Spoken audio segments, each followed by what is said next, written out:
এসব কি করে হলো? বাইক থেকে পড়ে গিয়েছিলাম। বাইক থেকে পড়ে গিয়েছো? বাইক ঠিক আছে তো, ভাঙেনি তো? তুমি কি কোনো কাজ ঠিক করে করতে পারো না নাকি? মাত্র গত সপ্তাহে বাইকটা কিনলাম আর এখন পর্যন্ত কিস্তি দেওয়া হয়নি, তার ভিতর তুমি বাইক ভেঙে ফেলেছো।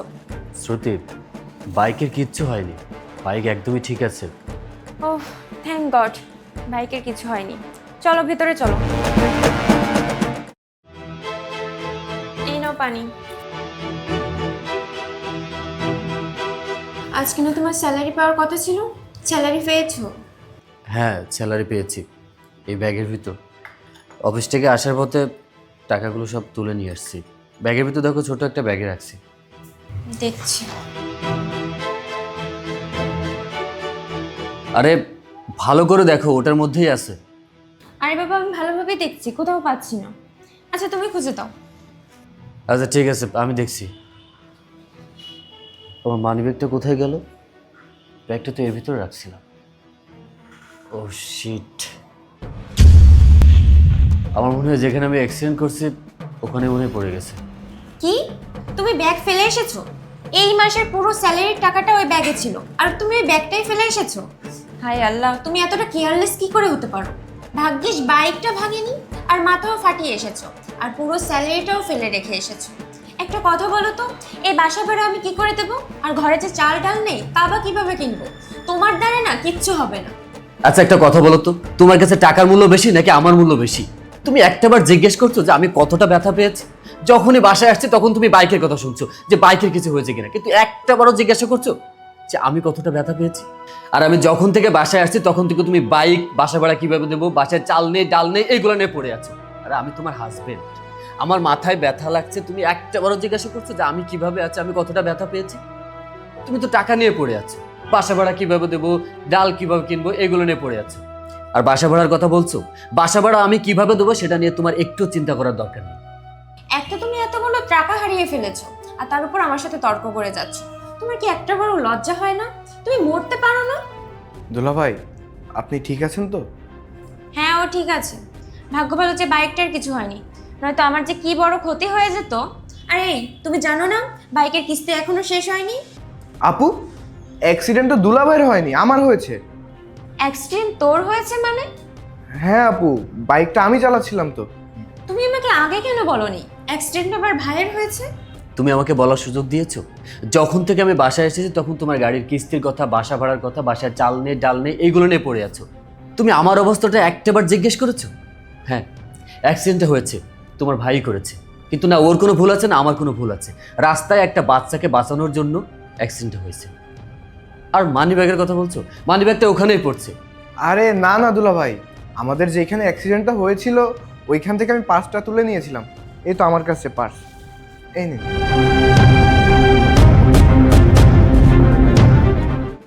থ্যাংক গড, পুরো স্যালারিটাই আছে।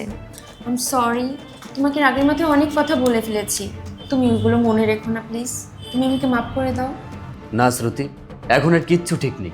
যতক্ষণ না টাকাগুলো পাওয়া যাচ্ছিল না ততক্ষণ তুমি আমাকে যা না তাই শুনিয়েছো, আর যখনই টাকাগুলো পাওয়া গেল তখন তোমার ব্যবহার একদমই চেঞ্জ হয়ে গেল। এতে কি বোঝা যাচ্ছে জানো? তোমার শুধু টাকার উপরে লোভ। তোমার স্বামী মরলো বাঁচলো না কি করলো এতে তোমার কিচ্ছু যায় আসে না। তোমার একটা জিনিস যায় আসে, বাড়ি ভাড়া, বাইক আর সংসার কিভাবে চলবে। কিন্তু স্বামীর প্রতি যে তোমার একটা দায়িত্ব আছে এটা তোমার যায় আসে না। আরে তুমি এত চিন্তা কেন করছো? এই বাড়িটা আমি চালাই, আমি চালাচ্ছি না? সংসারের যত খরচ আছে সব তো আমি বহন করছি। এই বাড়িটা আমি ভাড়া নিচ্ছি, কিভাবে বাসা ভাড়া দিতে হয়, কিভাবে সংসার চালাতে হয় সেটা আমি দেখব। আমি সত্যিই দুঃখিত, প্লিজ আমাকে ক্ষমা করে দাও। না শ্রুতি, এটা সামান্য বিষয় না, আর এটা সহজে ভুলে যাওয়ার বিষয়ও না। তোমার ভাই এসেছে, আমরা এই বিষয়ে পরে কথা বলবো। আমার মাথা প্রচণ্ড ব্যথা করছে। প্লিজ আরে প্লিজ, আমার কথাটা। আপু, এখন কি হবে? দুলা ভাই তো রাগ করে চলে গেল। তুই বস, আমি চা বানিয়ে আছি। আচ্ছা। আজকাল তোমার নজর এদিক ওদিক হয়ে গেছে তাই না? ওই ছেলের দিকে কি দেখছো তুমি? আজকে শুধু বাসায় চলো, দেখছি তোমাকে। আমি তো ছেলেটাকে দেখছিলাম না, আমি তো বাইকটাকে দেখছিলাম। বাইক দেখছিলে তাই না? তোমার বাড়িতে এত সুন্দর সুন্দর গাড়ি আছে, তারপরে তোমার ওই বাইক দেখতে হয়? আমি সত্যি বলছি। সত্যি বলছো তাই না? আজকে শুধু তুমি বাসায় আসো, তারপরে তোমাকে দেখছি। আমার পিছন পিছন কেন আসছো তুমি? আমি বাড়ি যাবো না তোমার সঙ্গে? বাড়ি যাবে মানে? আমি একা বাড়ি যাবো আর তুমি হেঁটে হেঁটে আসবে? দাও একদম। আমার ব্যাগটা তো দিয়ে যাও, আমার কাছে টাকা নেই। ফোনটা তো অন্তত দিয়ে যাও। যখন 8 কিলোমিটার পথ হেঁটে হেঁটে আসবে তখন তোমার বুদ্ধি শুদ্ধি খুলবে। খুব ছেলেদের দেখার শখ হয়েছে তাই না? আজকে বাড়ি আসো তুমি, তারপরে দেখছি তোমাকে। আমার পায়ে অনেক ব্যথা, আমি কি করে আসবো হেঁটে? ব্যথা লেগেছে তাই না? এটাই তোমার শাস্তি। আর এই ব্যথা পা নিয়ে তুমি বাড়ি আসবে। আর যদি 1 ঘন্টার ভিতরে বাড়ি না আসো তারপরে তোমাকে দেখি। শ্রুতি, তুমি একটাবার তোমার বাবার সাথে আমার বিষয়ে কথা বলে তো দেখো। কি বলবো আমি বাবাকে? কি বলবো বলো? যে আমি যাকে ভালোবাসি সে মাত্র 40,000 টাকা ইনকাম করে। এটা যদি বাবা জানে তো সঙ্গে সঙ্গে মানা করে দেবে। তাহলে তুমি তোমার বাবাকে আমার প্ল্যানিং এর ব্যাপারে বলো, যে আমি কিভাবে কি শুরু করতে যাচ্ছি, আর পরবর্তীতে এটা সবকিছু ঠিক হয়ে যাবে। দেখো, বাবা মানবে না।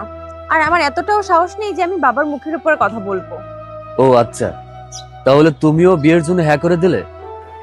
হ্যাঁ। শ্রুতি, শ্রুতি, তুমি খুব ভালো করে জানো আমি তোমাকে ভালোবাসি। তুমি দেখো, ও আমার মতো তোমাকে ভালোবাসতে পারবে না। শ্রুতি, জীবনের টাকাই কি সব? হ্যাঁ, টাকাই সবকিছু। জীবনে ভালোবাসা গুরুত্বপূর্ণ নয়। আর ও আমাকে রানী করে রাখবে। তাহলে তুমি আমার থেকে দূরে যাওয়ার সিদ্ধান্ত নিয়েই নিয়েছো। হ্যাঁ, আর এটা বলার জন্যই আমি এখানে এসেছি। আর আমি আমার লাইফে মুভ অন করে নিয়েছি। আর এটা ভালো হবে যে তুমি তোমার লাইফে এগিয়ে যাও, সেটা তোমার আর আমার জন্য ভালো হবে। আর নিজের খেয়াল রেখো।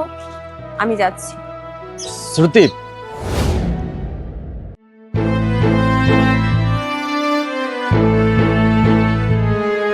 কেমন আছো?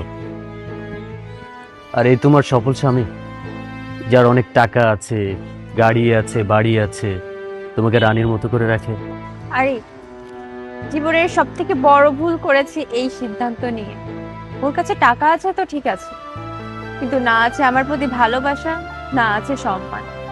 আমাকে কোথাও একা বেরোতেও দেয় না, প্রত্যেক দিন মারধর করে। তাহলে তুমি ওকে ছেড়ে দিচ্ছ না কেন? ছাড়তে পারছি না। আমার বাবা ওর কাছ থেকে ব্যবসার জন্য টাকা নিয়েছে। আমার পরিবারের সব দায়িত্ব ওর হাতে। আমি এসবের কারণে ছাড়তে পারছি না। ও আচ্ছা যাই হোক, বাদ দাও। তুমি বলো, তোমার স্ত্রী কেমন আছে? না, এখনো বিয়েটা করা হয়নি, কারণ আমি তোমাকে ভালোবাসতাম, এখনো ভালোবাসি।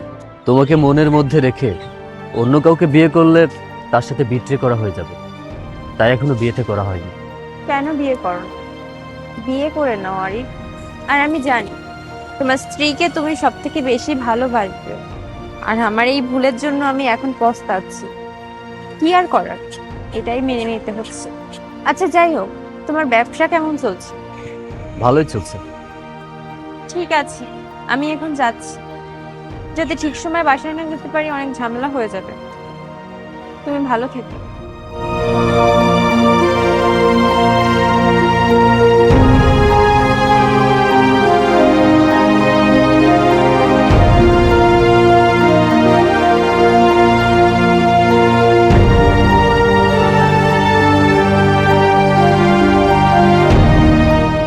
হ্যাঁ বাবা, ল্যাপটপ কেনার টাকা আমার কাছেই আছে। এই চোর!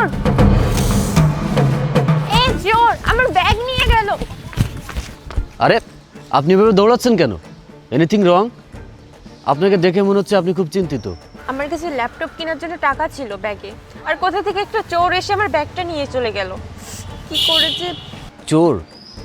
আচ্ছা, আপনি কি তাকে দেখলে চিনতে পারবেন? হ্যাঁ, ওর মুখ ঢাকা ছিল। আর হ্যাঁ, হলুদ কালারের একটা জ্যাকেট পরা ছিল আর জিন্স প্যান্ট। আচ্ছা, আমি বুঝতে পেরেছি। আপনি একটা কাজ করুন, আপনি আমার সাথে চলুন। এক মিনিট, কিন্তু আপনি কি করে জানলেন চোর কোথায়? আপনি আগে আমার সাথে চলুন, ওখানে গেলেই সব দেখতে পাবেন। চলুন।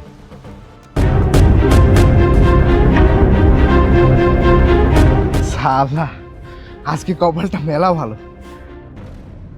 আপু, এই যে আপনার সেই চোর। হ্যাঁ তাই তো, এই তো সেই চোর। জুবায়ের, আমি তোকে কতদিন করে বলেছি যে তুই এগুলা করিস না, এগুলা ভালো না। তুই কি কোনোদিনও শুধরাবি না? আরে তাহলে আমি কি করবো ভাইয়া? তুমি কি আমাকে কখনো টাকা দাও?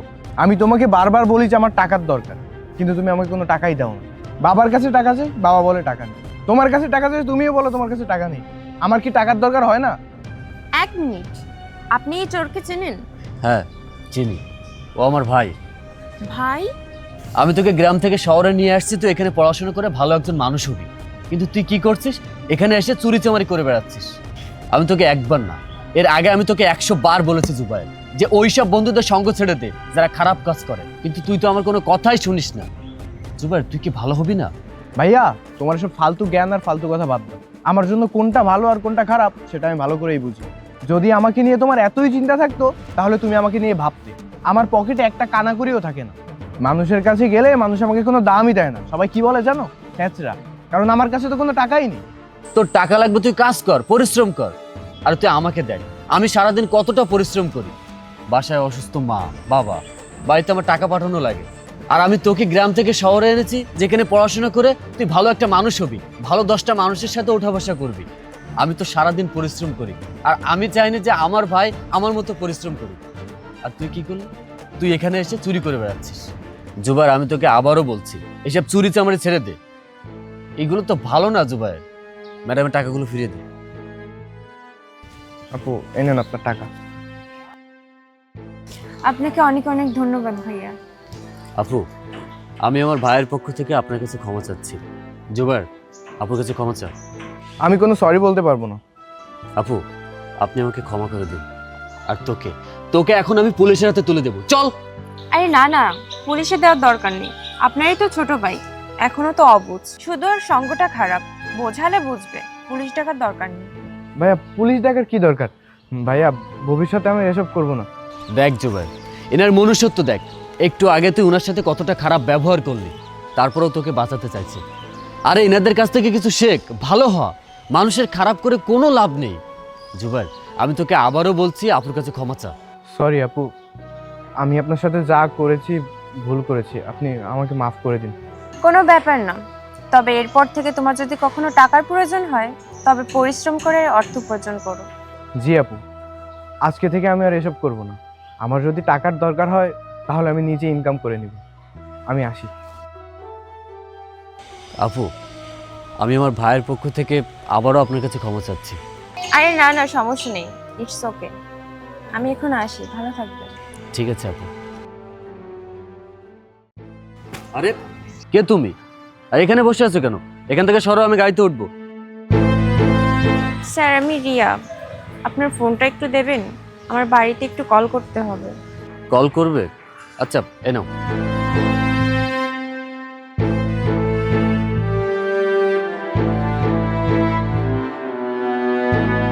হ্যালো বাবা, আমি রিয়া বলছি। বাবা, আমি বাড়ি ফিরে আসতে চাই। আমাকে 1000 টাকা পাঠাতে পারবা? টাকা? ওর এখন টাকা কেন লাগবে? তুই তো বাড়ি ছেড়ে গিয়েছিলি নিজের উপরে নিজের পায়ে দাঁড়ানোর জন্য। তাহলে এখন নিজের পায়ে দাঁড়া, বাড়ি কেন ফিরবি? বাবা, ওরা প্রতারক ছিল। ওরা কোথায় ছিল নাকি অন্য কিছু আমি জানি না, কিন্তু হ্যাঁ, আমার বাড়িতে ফিরতে পারবি না, কোনো প্রয়োজন নাই। যেখানে আসিস সেখানেই থাক। কিন্তু আমি এখানে থেকে কি করব? তোর স্বপ্ন তোর মাথা ব্যথা, তুই কি করবি সেটা তুই জানিস। বাড়ি ছাড়ার আগে তোর এসব ভাবা উচিত ছিল। বাবা শোনো। হ্যালো,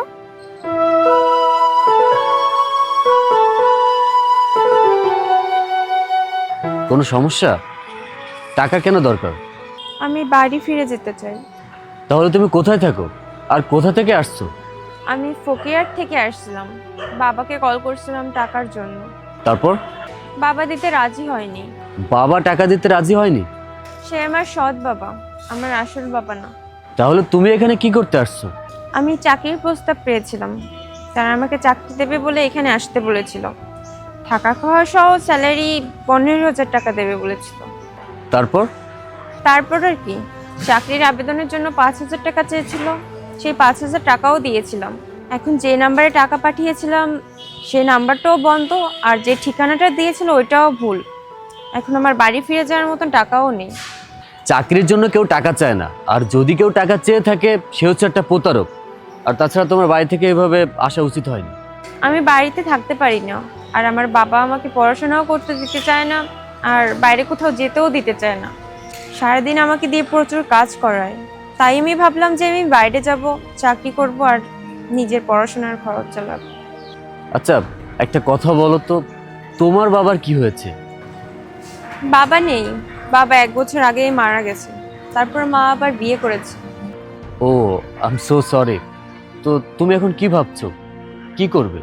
কিছু না, দিনটা কোনোভাবে কেটে যাবে, রাতে কি করব জানি না। আর আমি যে হোটেলে থাকবো সেই অবস্থাতেও নেই, আর বাড়ি যাব তার টাকাটাও নেই। আচ্ছা ঠিক আছে, আমি তোমাকে বাড়ি যাওয়ার জন্য টাকা দেবো। তোমার কত টাকা লাগবে? 1000 টাকা। আচ্ছা ঠিক আছে, আমি দিচ্ছি। এই নাও, এই 1500 টাকা রাখো। আমার তো 1000 টাকা লাগবে স্যার। আরে রাখো, পথে কিছু খেয়ে নিও, আর টাকা তো দরকারি হতে পারে। আপনাকে অনেক অনেক ধন্যবাদ স্যার। আচ্ছা আমাকে একটা কথা বলো তো, তুমি যদি এখন আবার বাড়িতে ফিরে যাও তাহলে কি তোমার বাবা তোমার সাথে আবার খারাপ ব্যবহার করবে? হ্যাঁ স্যার, সে আমাকে এবার হয়তো আরো বেশি টর্চার করবে, আর হতে পারে বাড়িতেই ঢুকতে দিল না। তোমার একটা চাকরি লাগবে তাই তো? হ্যাঁ। আচ্ছা তুমি আমার এই কার্ডটা রাখো, কাল সকালে আমার এই কার্ডের ঠিকানায় চলে এসো, আর এই টাকাটাও রাখো। আজকে তুমি একটা হোটেল থেকে যেও, কাল সকালে কার্ডের দেওয়া ঠিকানায় চলে এসো। আমি তোমার জন্য একটা চাকরির ব্যবস্থা করে দেবো, আর তারপর তোমার থাকার ব্যবস্থা করে দেবো, কেমন? আপনাকে অনেক ধন্যবাদ স্যার, আর আমি যত তাড়াতাড়ি সম্ভব আপনার টাকা আপনাকে ফিরিয়ে দেব। এই টাকাটা ফেরত দেওয়ার দরকার নাই, যদি ভবিষ্যতে তুমি কিছু করতে পারো এই টাকাটা একটা অসহায় মানুষকে দিয়ে দিও। অবশ্যই স্যার, আপনাকে অনেক অনেক ধন্যবাদ। কাল সময় মতো চলে এসো, আসি।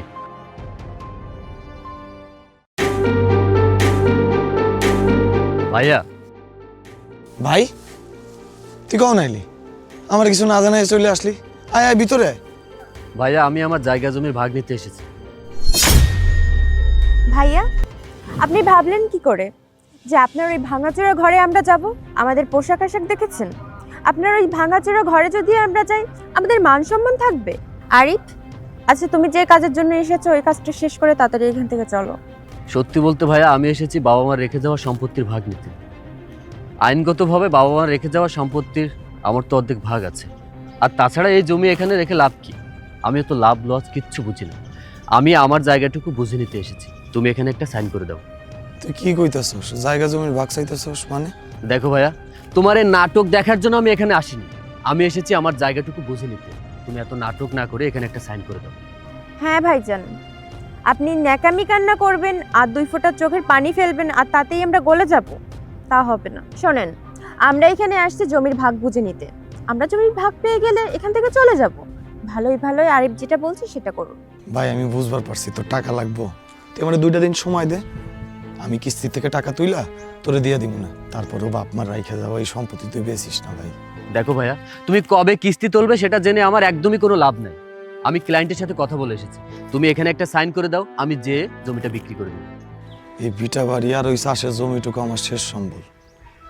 তোরে পড়ালেখা করাইতে যাই আমি কত কষ্ট করছি, তারপরে তোর কোনোদিন কষ্ট দিই নাই। তোর লেখাপড়া চালানোর জন্য যে আমার খরচ, সেটা খরচ আমি ওই জায়গা থেকে তুলছি। আর তুই, আমি বিয়েও করি নাই কোনোদিন, তুই আজকে এই ভিটা বাড়ি বেচতে চাস? এই শোনেন, আপনি একজন গরিব কৃষক, আপনার কাজ জমিতে কাজ করা, নিজের জমি না থাকলে অন্যের জমিতে কাজ করে খাবেন, এতে সমস্যা কোথায়? ভাই এত কথা বলে তো কোনো লাভ নাই, আর আমি এত কথা শুনতে চাচ্ছিও না। তুমি এখানে একটা সাইন করে দাও, আমি আমার জায়গাটুকু বুঝে নিয়ে এখান থেকে চলে যাব।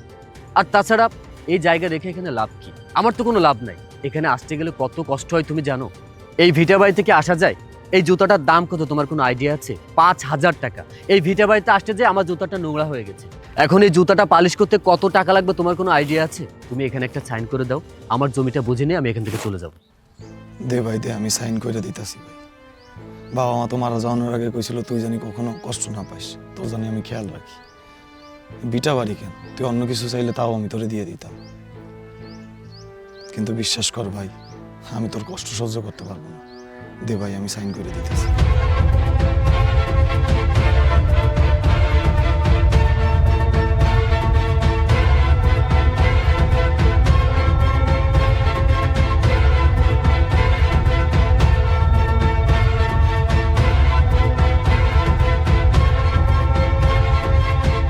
ভাইয়া, তুমি তো দলিলটা না দেখেই সাইন করে দিলে। তুমি তো মোটামুটি পড়াশোনা জানো, তোমার উচিত ছিল না দলিলটা পড়ে তারপর সাইন করা? আমি পইরা আর কি করব? বাবা মা তো মারা যাওয়ার আগে কইছিল তোর জানি সবসময় বিপদে পাশে থাকি, তুই তো জায়গা জমি চাইছস, তুই যদি আমার কলিজাটাও চাইতি না, আমি হাসতে হাসতে তোরে দিয়ে দিতাম।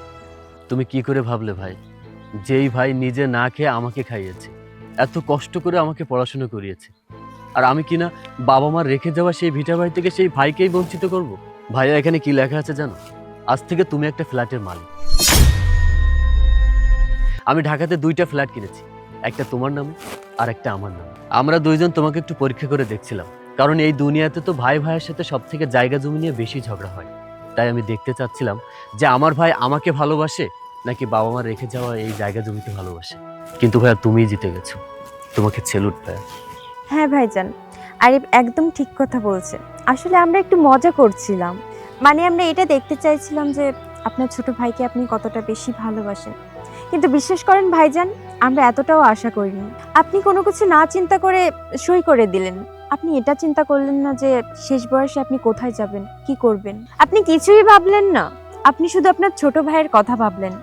সত্যি ভাইয়া, আপনার মতন বড় ভাই পেয়ে না নিজেকে অনেক ভাগ্যবতী মনে হচ্ছে। আর একটা কথা কি জানেন ভাইয়া, আপনার মতন বড় ভাই যদি বাংলার প্রতিটা ঘরে ঘরে থাকে না, ঘরগুলো হাসি আনন্দে ভরে যাবে। আর ভাইয়া, আমি আপনার সঙ্গে অনেক খারাপ ব্যবহার করে ফেলেছি, আমাকে প্লিজ মাফ করে দেবেন। না না, আমি কিছু মনে করি নাই। ভাইয়া